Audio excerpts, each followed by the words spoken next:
Welcome to the Kentucky History Channel, where we strive to bring you all the Kentucky history content you want and you deserve.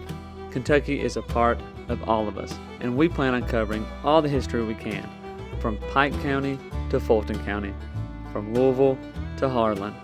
Here on our YouTube channel, you can find many videos dedicated to different events, people, governors, and places in Kentucky. There's something for everybody.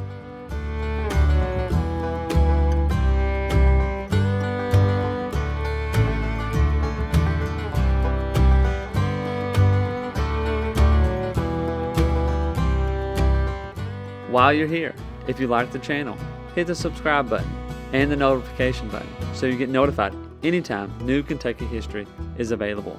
And if you want to support the channel, we have a Patreon page as well, or patreon.com/kyhistorypod. Welcome back to the Kentucky History Podcast. I'm your host, Jameson Cable, and we are kicking off this 5-year celebration of the Kentucky History Podcast with a whole lot of new content, new stuff coming out. You expect stuff on the YouTube channel, on social media, something about every day. We're trying to put something out just to kind of celebrate and give out more to those listeners and those people who's been along for the podcast and the YouTube channel for so many years now. So be expecting that. But I want to get to our guest here that we have with us, the author, Tim Newby. He has written The Life and Times of Forgotten Baseball Legend Pete Browning, the original Louisville Slugger. Tim, thanks for joining us. Thanks for having me. I'm excited to talk about Pete and talk a little Kentucky history and spend some time with you here today. Well, we appreciate you being on here and giving us this knowledge. I told you beforehand, I know a little bit about Pete, but I don't know a lot. I know the ground surface. Yeah. So you're going to help us dig deep into this legend, I should say. But before we get into anything else, tell us a little bit about yourself, your background, and all that. So I'm a writer and educator. I'm actually from Baltimore, so I'm in the East Coast. So my connection to Kentucky was my wife and I were kind of out on vacation. We were in Nashville. We were seeing a band there. We were at the Ryman. We had driven up. We did a festival out in Owensboro. We did a Romp Fest, Bluegrass Festival, and then ended up for a few days in Louisville. And I was, my second book had just come a few months prior, and I was always kind of on the lookout for like another cool idea. And we did the Louisville Slugger tour, and I was vaguely familiar with Pete Browning. I think kind of as a lot of people are, like he's a name that if you're a baseball fan, but beyond that, like 19th century baseball, I sort of feel like, 1903, we start modern era, and sometimes people kind of forget before that. So I was vaguely aware, and as we're on this tour, like they're telling a few stories. My wife kind of keeps like nudging me, and she was like, "Man, this dude's pretty interesting." And I'm like, "I agree." And I remember that night we were sitting at dinner and we had a beer and we just kind of were like on our phone, just casually looking stuff up, and I was like, man, like there's nothing out there really about him, and everything you could find was just very surface, right? Like the myth of Pete, the legend of Pete, some of his stats, but there wasn't a lot. And there was nothing in depth. And I thought, there's got to be something on this guy. There really has to be something on him. And I remember after dinner, I said to my wife, I said, when we get back to Baltimore, I'm going to take the rest of the summer and I'm going to dive into him and see if it's worth it. Like, maybe I'm missing something. Maybe there's a reason nobody's done anything. And I just fell into this story and kind of loved all of that. And the myth and the legend of Pete, and then kind of uncovering the truth of it. And, after like that month of like kind of researching, I said, I'm going to go for this. And so I kind of started from there. So my connection to Kentucky is very brief as it is, but it's been great kind of being on this journey, like as I've gone into here to kind of like, obviously meet a lot of people and kind of know about like Louisville and, the state itself, beyond just the casual stuff that I knew. So yeah, interestingly enough, like I am not like a Kentucky native who grew up with like the legend of Pete in my head. Like I kind of saw it. And I'm always very attracted to these like same kind of stories, these like overlooked kind of forgotten legends who maybe for whatever reason, people don't know as much about, but they kind of rose to the top of their profession. They were great, but we don't know about them. And that, I was just really drawn to his story, and I thought it was a really amazing story. So I dove in and spent the last few years researching Pete. So hopefully I can tell you everything you want to know about Pete today. Well, that is how it all begins for most people when it comes to these things. They get a little taste, and then all of a sudden they're months into research, and then they have a book. So that that works out great. Now, your book comes out September 17th. I'm going to go ahead and share you can get it. University of Kentucky Press, or University Press of Kentucky is where you can get it. Yes. It's pre-order. You can get it now. You also have an event coming up in next weekend where you'll be in Louisville signing copies and so forth. Yep. We'll And have a number that's of events throughout go the ahead. state, and we'll be at the Slugger Museum on Saturday. And there'll Awesome. obviously be information about it, and it'll be kind of a multi-part event. I'll be doing something in the theater there, talking. I'll have a presentation. I'll talk. There'll be question and answers, and then I'll be in the actual store later on with books. So you'll actually be able to get it, a few days before, a couple weeks before the official publication date. So if you're in the area and you want to come down and hear me review the book, do that. There'll also be some other dates, like I said, around the state. So just make sure you keep checking it. There's stuff getting booked kind of all the time. So hopefully while I'm out there, we're going to be very busy with some of that. So yes. Yeah, awesome. Well, that's some good stuff. So where do we start with Pete? I mean, where is he from? How did he, well, you mentioned baseball too, like how much like baseball. Yeah, I don't know anything Yep. about baseball, say 1940 before that. I'm clueless Yeah. to that. So where do we even Yeah. get started with Pete, I guess? His story is interesting, but at the same time, it's kind of the story of early baseball. You all understood basis of baseball. There's three balls, and we wear gloves, and we do this. But 19th century baseball wasn't that way. They were still figuring it out. For a long time during Pete's career, there was no mound. They were 50 feet away from the pitcher's mound. Like they had the balls and strikes were constantly evolving the whole time. So there's a lot of differences there. So, like, where do you start with Pete? Well, you start at the beginning of his life. He was born in Louisville. He had this really kind of tight collection of friends who a lot of them go on to have kind of Major League Baseball careers at the time and were pretty successful. So it was a really interesting group. And they kind of became involved in play in other places and stuff like that. But for Pete, it's all about his hometown. He suffered from a lot of like health issues. He had mastoiditis, which caused him vertigo and hearing loss, and he had lots of kind of pain in his head and headaches and stuff like that. And I think that really affected his personality. And so he was very much a homebody at home. He had opportunities throughout his career to go play in other places, but he was always content to stay there. So I think this story is interesting because it really centers there. I mean, it's Major League Baseball, and Louisville time was a major league town, but his story centers around that. And so it's a lot of the kind of the town itself. And then he kind of winds, which comes to make Louisville Sluggers. Obviously, that's a huge part of his story. But early on, it's just the early story of baseball. Him and his friends playing baseball and becoming really good at this, and becoming this kind of great semi-pro team. And they were unique in the area because there were other semi-pro teams that would play the professional teams at the time, but they were kind of like, they would like hire people from other places. This team was mostly just a collection of like local kids there who kind of grew up playing in the west end of town together and were friends, as kids and got really good together. So I think that's a unique part of the story there is this like group of kids out of that town. And again, they all go on to different levels of success in major leagues.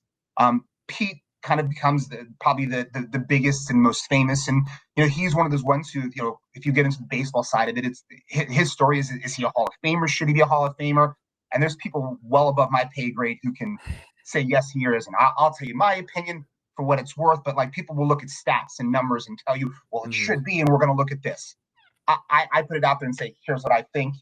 You guys can all take it and run. But so Pete from that group kind of becomes the biggest name. And besides, his legend and his skill on the field, the Louisville Slugger story and what he did on the field, then there's his weird life. His health issues caused him to have a lot of kind of quirks, and he was very eccentric.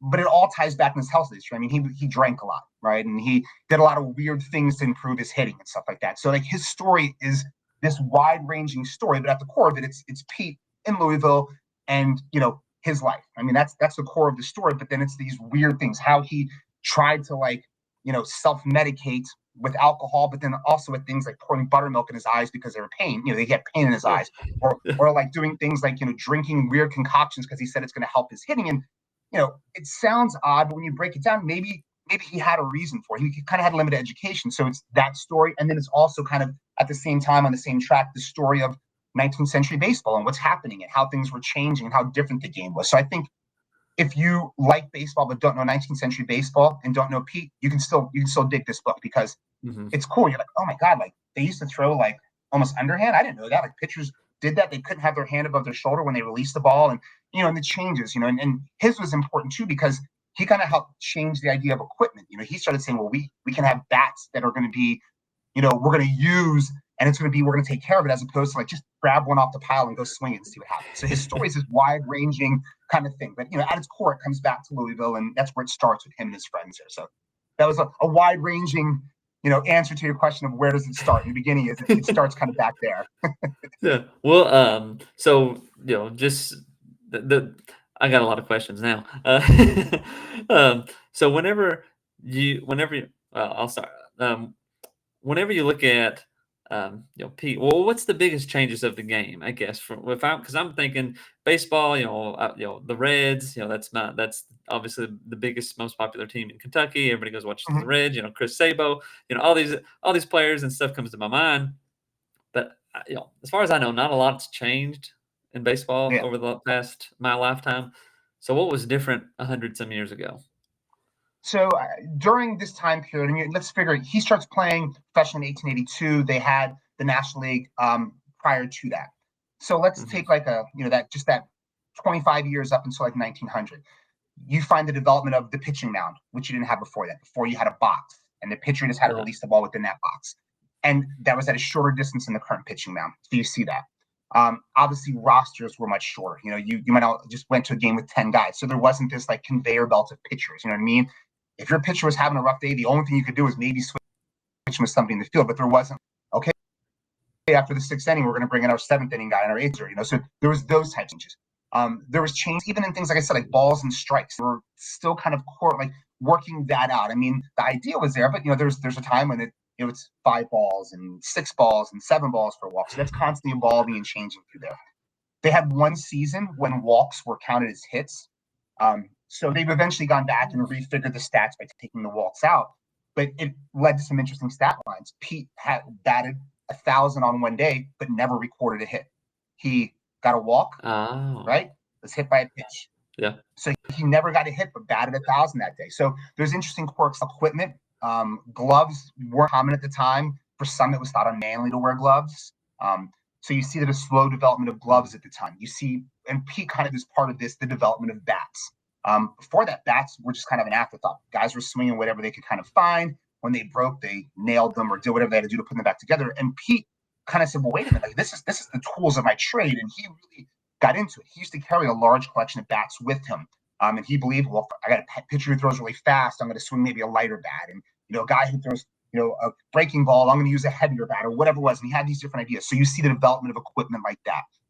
So there was a lot of changes in just those types of things, right? We expect guys to have gloves and that. And then even some of the odd stuff, just uniforms. I mean, the changes in what they were wearing and how they were wearing it. Now batters are up to the plate and they're armored up, right? They've got, elbow pads and, they got their helmet comes down.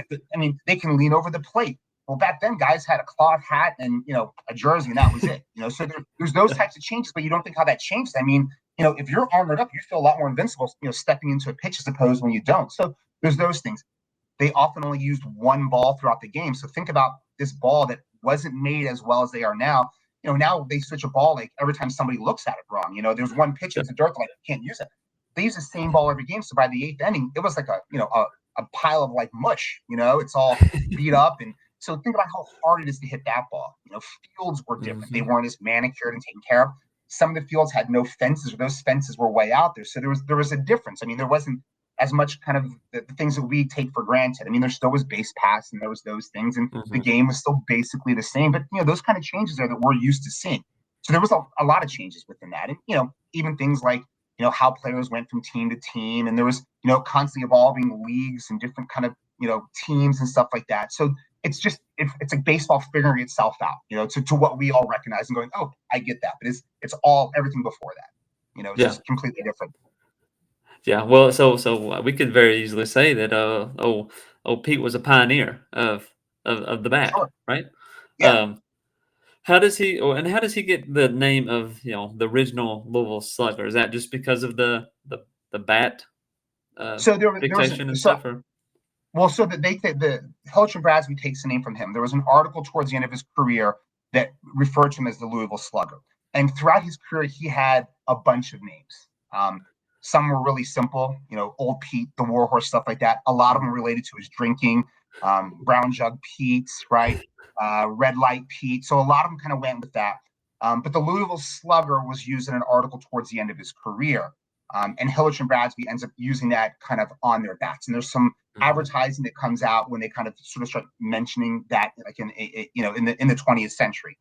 So that, while maybe is his most famous name now, that was probably out of all the ones he had, the one that was used maybe the least throughout his career. But it was an interesting name that was a headline in an article, and it mentioned like the Louisville Slugger. So that's where that comes from there. But the Louisville Slugger bat, as we think of it, didn't exist prior to Pete. Yeah. Yeah.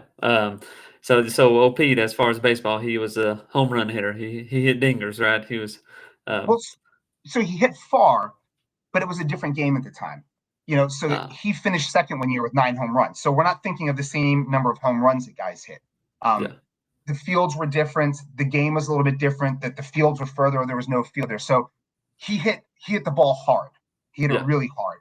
And that's what he kind of, I think, is lost how hard he hit the ball at the time. But it wasn't like the same type of game now where guys were swinging for the fences, because some of these fences were non-existent or really far out there. In this day and age, would he probably have played a little differently? Sure. You would probably expect him to be that. I mean, he used a really big bat. He was a pretty big guy by the standards of the time, so you would probably expect in this day and age that, he would be considered like a home run hitter, but at the time, not. And he hit for average. I mean, his batting average is, still, in the top 20 all time. It's like number 5 or 6 for right-handers. They obviously, with the addition of like all the Negro League stats, those have kind of changed a little bit, but like he is, his career batting average is 341. It's still amazing, So he was also hitting for average, yeah. Well, that's interesting too, that they didn't have any outfield fences, So you don't think about those things, about how different it would have been.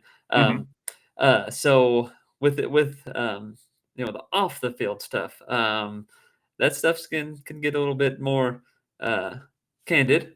Yes. So what did he do off the field that's so controversial or interesting, I should say? So I think there's 2 things here. I mean, one, like I said, there's the myth of Pete. And to kind of take your question and kind of run with it, because I feel there's 2 parts. There's this myth of Pete. And he was kind of fine, I think, living up to that myth. But I think the myth sometimes loses who he was. Now, that doesn't mean that it's not true. Yeah. Now, he drank. I mean, he drank a lot for most of his career. There's some quotes that are attributed to him that have been taken out of context, but he drank a lot. He started drinking very early on.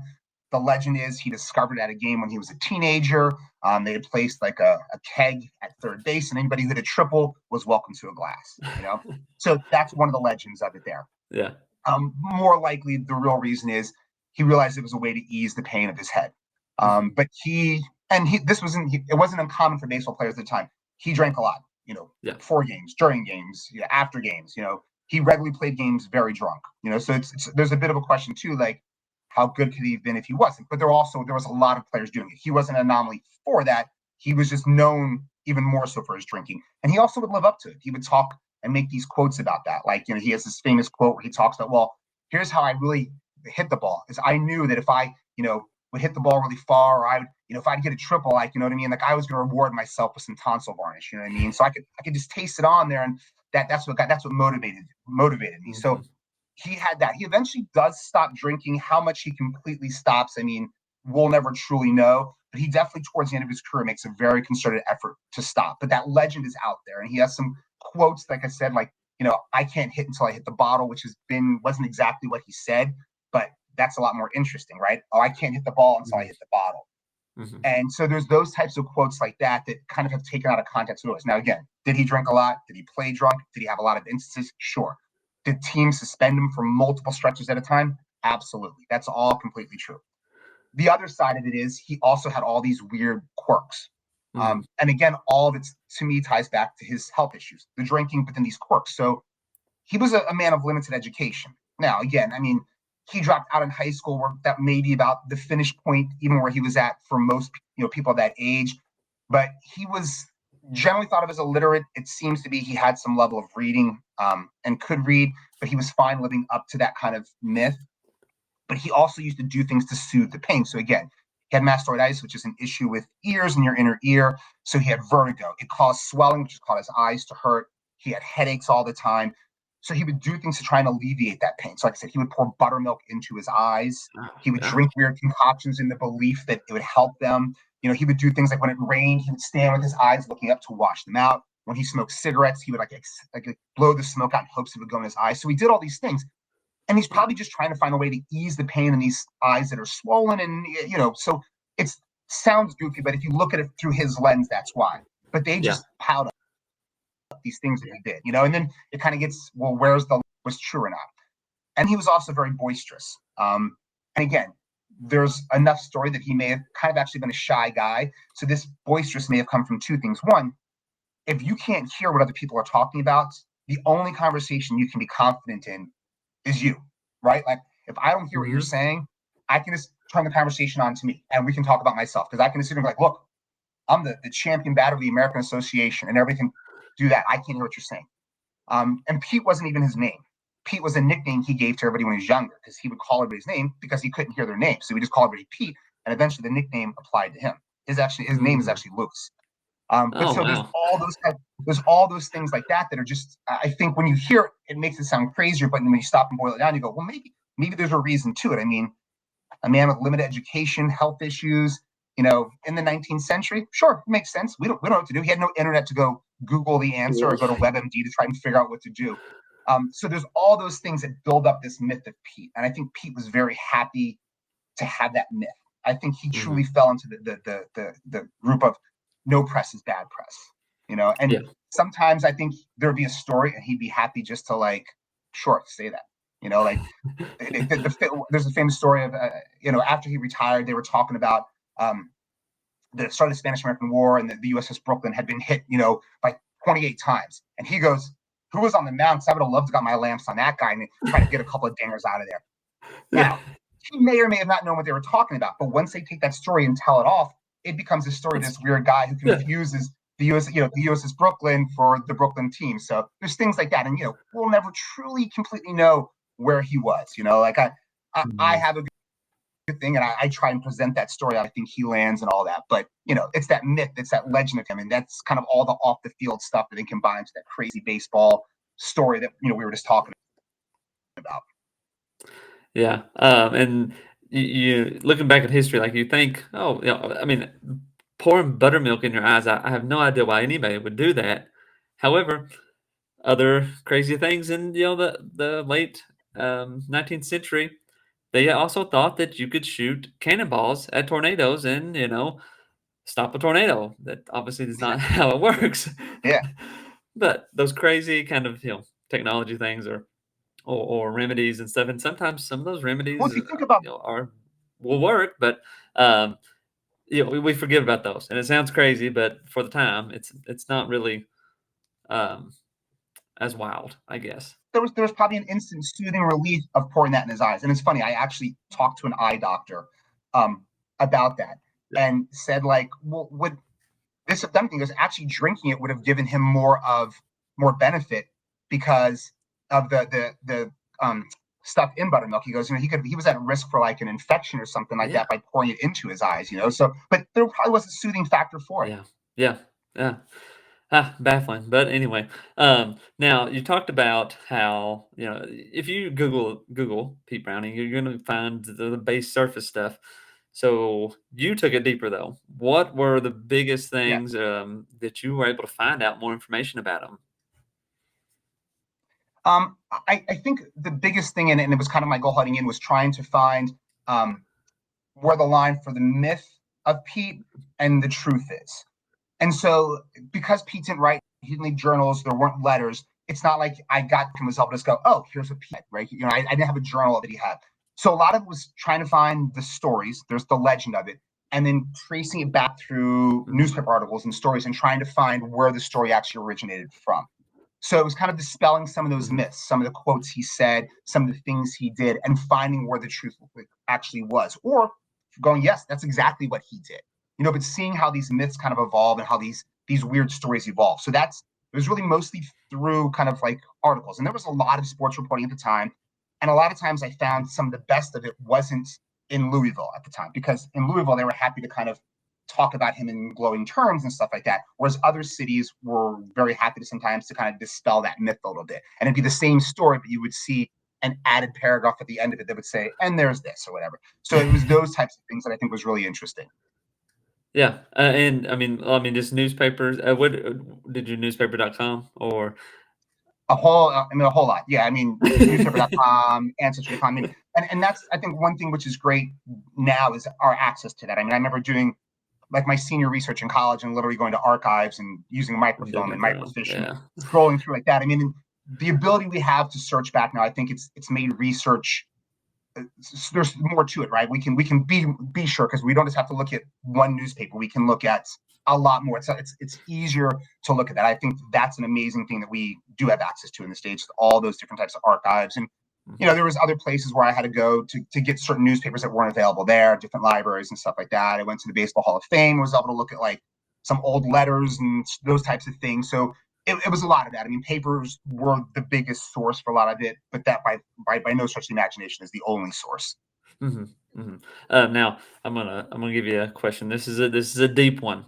All right, Okay. because then you mentioned there's only so much you can do as looking back and research and so forth like that, and there's really only what actually 100% happened was if you were there or experienced it. So if you could ask Pete a question, what would it be? Oh man, that's a whole lot there. If I could ask Pete one question, that's a great question. I feel like I should have been more prepared for that. If I could have asked him one question, I think I would want to know, and this is going to be a big question. I'd want to say, who are you? And here is why. Yeah. Because I know who he presented to be, this myth, and I know who is believed to be. And I've read a lot of stuff that counters that, and even some quotes that he makes later in his life. So I think I want to say, who are you? Are you this person? Or is this an act? And there's nothing wrong with that, right? I mean, sports figures all the time put on acts, right? I mean, it's a show on some level. So I think I'd want to know that. And I know that's a big question, and maybe that's not the easy, because there's not just one simple answer to it. But I'd want to know, like, are you this guy or are you not? I think I'd want to know, who are you that way? That's probably what I have to land on.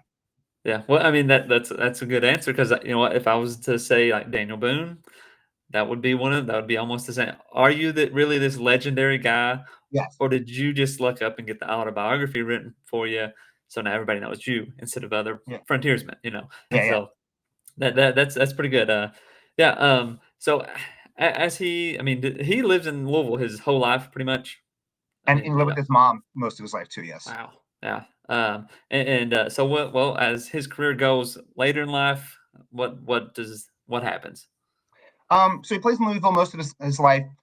Towards the end of his career, he does leave to go play. He plays for Cleveland, of what was called the Players League at the time. In the Players League, in 1890, they actually had 3 recognized major leagues: the National League, the American Association. And the American Association is not the American League that we think of now. It was a different league. And the Players League. And the Players League was started by the players. They didn't like basically how owners controlled the players' salaries, their ability to move from team to team. So the players started this league. And it was probably the most talented league at the time. So that's the first time he leaves and plays for another team. He had other opportunities, but again, I think deep down inside, he never really wanted to leave home. It was comfort. Again, was somebody who, again, still, I think, definitely had some insecurities despite his outward demeanor. I don't think he wanted to leave a lot. He does play for other places through the rest of his career. His career only goes to 1894. He plays in Cincinnati. He plays in Pittsburgh. He plays for also St. Louis and Brooklyn, but only when they were visiting in Louisville. He just filled in for like a couple games for them. Yeah. So he doesn't ever actually play like with them and like live there, but he does live in Cincinnati. He does live in Pittsburgh.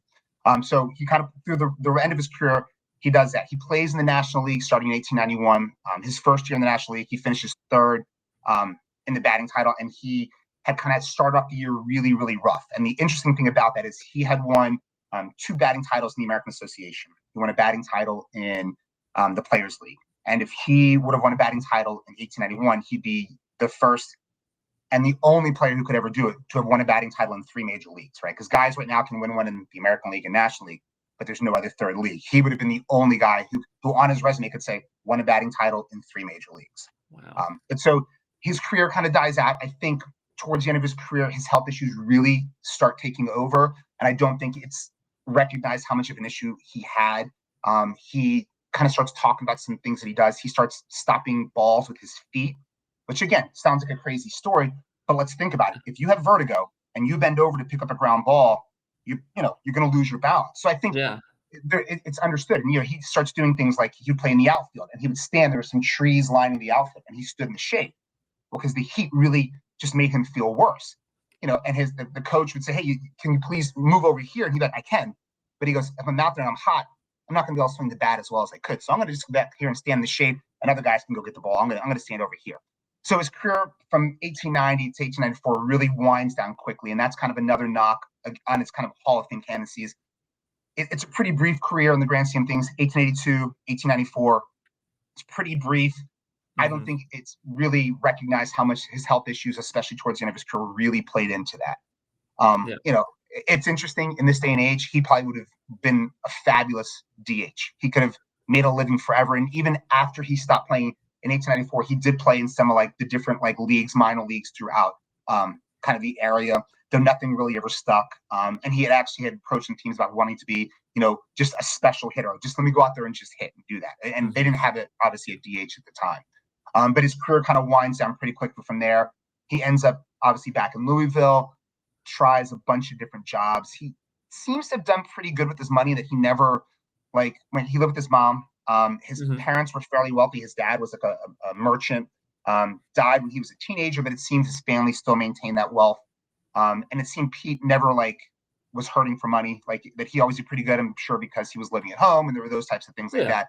So he worked, but it doesn't ever seem that there was ever any time where it was like, oh, he becomes destitute. He tries to open a bar, which is odd given his, love of alcohol and him stopping in that. And, he becomes a cigar salesman and, all these different things, but nothing ever really sticks. And he ends up dying in 1905 at a pretty young age. He was 44, so he's fairly young.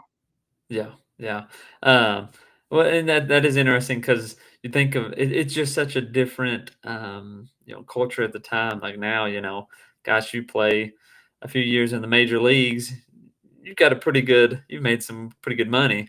But in his day, it wasn't as lucrative and all that. But again, if he had his parents were well off, and that probably helped out a lot. Whenever traveling by train, is that what they did? Yes. Yep. Yeah. Okay. Yep. I kind of figured, because I would think how far. Did he play all over the United States or? It would have been more centered. You're going as far west and kind of like whatever that would be, southwest from there. St. Louis, Detroit, and then kind of that whole Northeast, Baltimore, Philly, New York, Boston. And there were teams in areas that we don't necessarily think of: Providence, Rhode Island, Buffalo, New York, Pittsburgh. So there were some areas where it was kind of like, that's an odd team. That's generally the run through there, kind of that like more Northeast, Mid-Atlantic. They're not necessarily going down as far south. He did exhibitions down in New Orleans and down south, but most of it again is kind of St. Louis, Louisville, up north from there.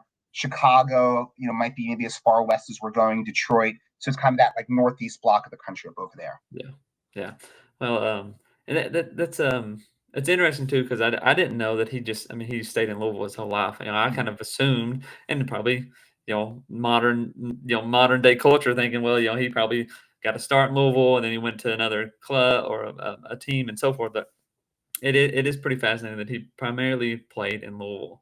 And all that.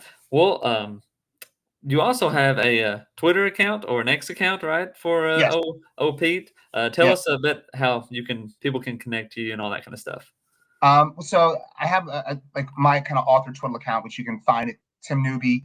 But there's a Pete account, and for those who are confused, it is not Pete Browning tweeting.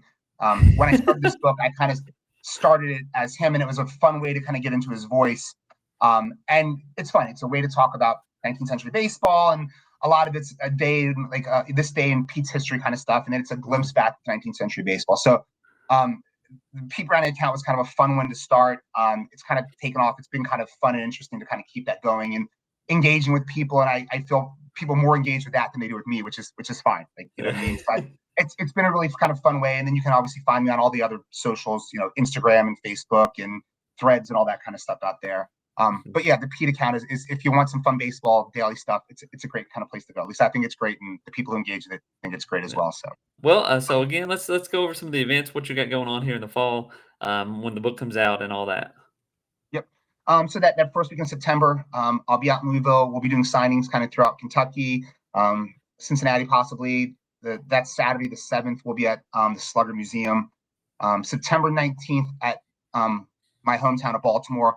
We're going to be doing kind of a music and book reading event. So we've got an amazing lineup. It's going to be at Pickett Brewery, which is downtown, not too far from Camden Yards. So we're kind of keeping the spirit of baseball alive there. But we got an amazing band lineup. It's going to be John Bolton and Sarah Larson from Geraldine.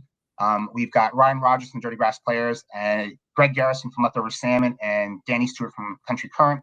And throughout the night, I'm going to be talking, reading stories from the book. They're going to be playing some music, mostly bluegrass kind of style music. So we can tie into Kentucky there. But it's going to be baseball related, Pete related, whiskey related stories. So we have that as well. So kind of check that out if you are in the area or if you want to see an amazing lineup. Make sure you get tickets for that. That'll be September 19th. And then throughout the rest of the fall, we'll have other events, book events, and I'll be back out in Kentucky and Lexington for the Kentucky Book Festival. November 2nd. So I'll be around for those in Kentucky. You can come see that. For those on the East Coast, there'll definitely be some stuff kind of up and down the East Coast to kind of see signings. Just check all my socials and all that. And you'll see dates for those kind of as they're scheduled. Awesome. A lot of good stuff. Now, a question just popped into my head, and I don't know if you have the answer to this one. Did Pete have a favorite bourbon? No, it's never said, and I don't think he discriminated. I don't think he was going to turn his nose up at any bourbon, so he did not. I think his favorite bourbon was the next bourbon. So there you go. There you go. Well, Tim, thanks for coming on and talking to us about the original Louisville Slugger. Yeah, again, a bit of Kentucky history that's definitely overlooked, and you know, I've learned quite a bit. I encourage everybody to go out and get the book as well, and just learn some more Kentucky history, and you know, a Kentucky legend in many ways. Yeah, and also stay tuned on the podcast on our social medias. You know, with the 5 years of Kentucky History Podcast, we got plenty of stuff coming out. Well, for the rest of the month. So, anything else before we go? If you're interested in it, please pre-order the book. That's the best way to show your love for Pete and the book is to pre-order that. Tell your friends, share it on social media. That's definitely the best stuff to do. All right. Yeah. And it comes out the September 17th. Yep. So you got about 2 weeks to order it. Yeah. Well, that's all we got for today. Thanks again, Tim, for coming on, and thank you all for listening, and we'll see you next time. Thanks for having me on. It's been a pleasure. Welcome to the Kentucky History Channel, where we strive to bring you all the Kentucky history content you want and you deserve. Kentucky is a part of all of us, and we plan on covering all the history we can, from Pike County to Fulton County, from Louisville to Harlan. Here on our YouTube channel, you can find many videos dedicated to different events, people, governors, and places in Kentucky. There's something for everybody.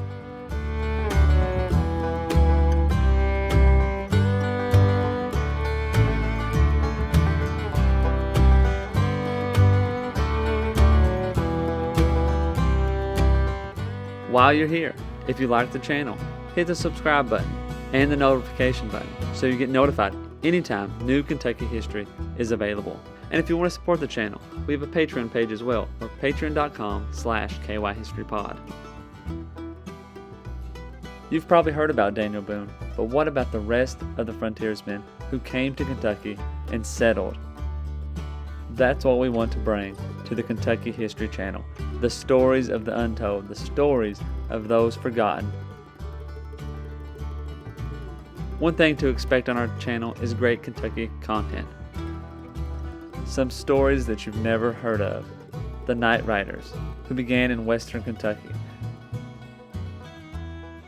Bloody Monday, the riots in Louisville.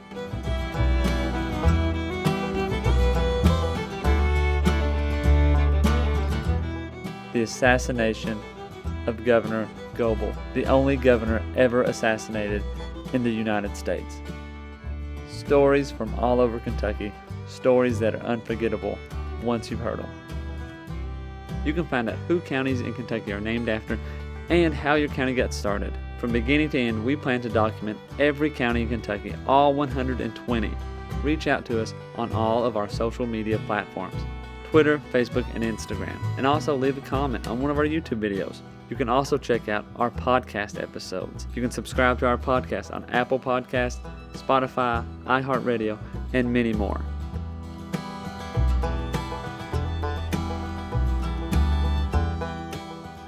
We're always seeking to find more Kentucky history so we can bring it to you, the viewers, the listeners. We want all the stories and all the events from Kentucky's great history to be told and shared everywhere.